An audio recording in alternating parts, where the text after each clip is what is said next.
అందరికీ నమస్కారం. Welcome to Naina kitchen. ఈరోజు నేను చేస్తున్న రెసిపీ గ్రీన్ చిల్లీ చికెన్. మసాలాలతో చికెన్ చేసుకుని బోర్ కొడితే ఇలా చేసుకోండి, చాలా బాగుంటుంది.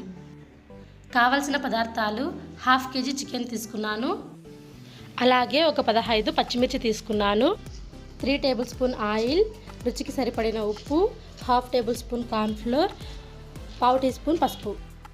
ముందుగా మిక్సీ జార్ను తీసుకుని పచ్చిమిర్చి వేసుకుని మిక్సీ పట్టుకోవాలి. చాలా నున్నగా కాకుండా కచ్చాపచ్చాగా మిక్సీ పట్టుకోవాలి. ముందుగా కడాయి పెట్టుకుని అందులోకి 3 టేబుల్ స్పూన్ ఆయిల్ వేసుకోవాలి. ఆయిల్ వేడైన తర్వాత మనం మిక్సీ పట్టుకున్న పచ్చిమిర్చిని ఆయిల్లోకి వేసుకోవాలి. ఈ డిష్కి పచ్చిమిర్చి కచ్చాపచ్చాగా ఉంటేనే చాలా బాగుంటుంది. మరీ నున్నగా వేసుకుంటే పచ్చిమిర్చిని అంత టేస్ట్ బాగోదండి ఈ డిష్లోకి.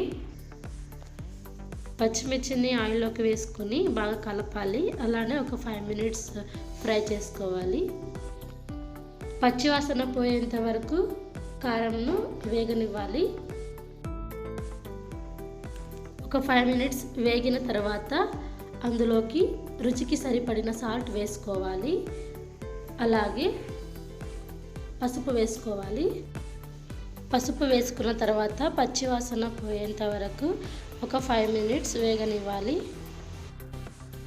ఇప్పుడు ఒక 5 minutes అయిన తర్వాత అందులోకి వాటర్ని యాడ్ చేసుకోవాలి. నేను 1.5 గ్లాస్ వాటర్ వేసుకుంటున్నాను 1/2 kg చికెన్కు. వాటర్ను యాడ్ చేసుకున్న తర్వాత బాగా కలపాలి. కారం అంతా మిక్స్ అయ్యేలా బాగా కలిపిన తర్వాత వాటర్ను బాయిల్ అవ్వనివ్వాలి. వాటర్ ఇలా బాయిల్ అవ్వడం స్టార్ట్ అవుతుంది. ఇంకా బాగా బాయిల్ అయిన తర్వాత అందులోకి 1/2 kg చికెన్ని యాడ్ చేసుకుంటున్నా. ఈ డిష్కి బోన్లెస్ కంటే బోన్ పీసెస్ అయితేనే చాలా బాగుంటుంది.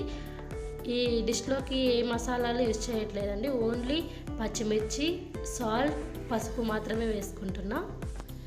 ఇది సింపుల్ అండ్ నాటుగా ఉంటుందండి. చికెన్ను యాడ్ చేసుకున్న తర్వాత బాగా కలపాలి. ఒక 20 నిమిషాల పాటు అలాగే ఉడికించుకోవాలి. లో టు మీడియం ఫ్లేమ్ మీద చికెన్ ఉడికించుకోవాలండి. అప్పుడే చికెన్ చాలా సాఫ్ట్గా వస్తుంది. 20 minutes అయిన తర్వాత చికెన్ 90% ఉడికిందండి. చికెన్ ఉడికిన తర్వాత 1/2 టేబుల్ స్పూన్ కార్న్ఫ్లోర్ తీసుకుని అందులో కొంచెం వాటర్ యాడ్ చేసుకుని మిక్స్ చేసుకుని దానిని చికెన్లోకి యాడ్ చేయాలి.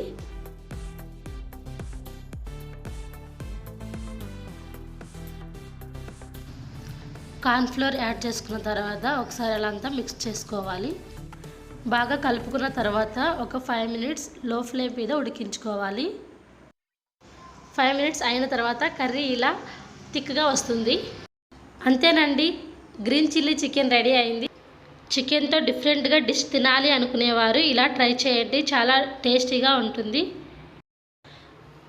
ఒక్కసారి ఇలా ట్రై చేసి చూడండి, మళ్ళీ మళ్ళీ ఇలానే తినాలనిపించేలా ఉంటుంది టేస్ట్. మీకు కనుక మా వీడియోస్ నచ్చినట్లయితే మా ఛానల్ను సబ్స్క్రైబ్ చేసుకోండి. అలాగే పక్కనున్న గంట సింబల్ను యాక్టివేట్ చేసుకోండి. Thanks for watching. Don't forget to like, comment, share and subscribe to Naina kitchen.